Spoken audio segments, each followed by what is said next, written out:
On the weekend of the 23rd and 24th of August, Helen'S daughters held the Unconference on Agriculture at Project Chocolat in Sufre. The founder and executive director of Helen'S daughters, Keithlyn Karua-Frifa, says this was an extraordinary event which attracted hundreds of participants and empowered them to reshape the agriculture industry.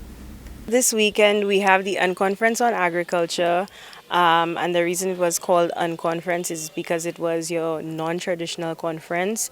We wanted to do something that wasn't just focused on bureaucrats talking about farmers, but building up a community and bringing people together. So yesterday, Saturday, was extremely successful. We had close to 300 people come, so we're very excited about that.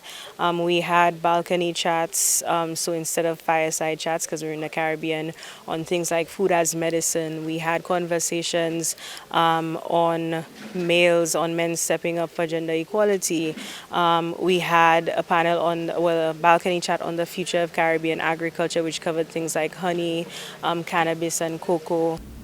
According to Karua-Frifa, the Unconference on Agriculture was geared at fostering connection and community building.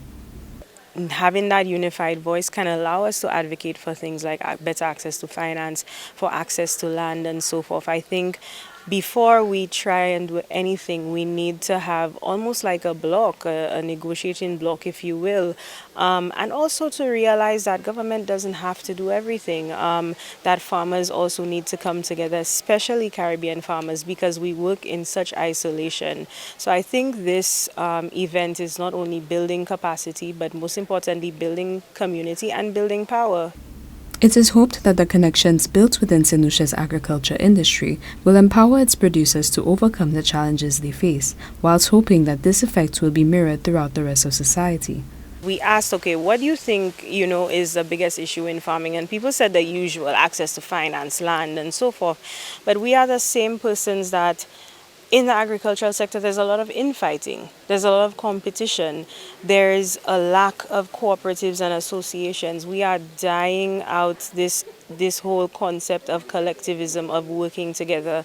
And that's not just an isolated issue. That's an issue that goes past agriculture. I think that in St. Lucia, when we see the incidents of violence and so forth, we realize that it's as a result of not having community, not having those villages to, raise our children and so forth. So I think that supporting that, building that community in one area can hopefully have trickle-down effects throughout the society.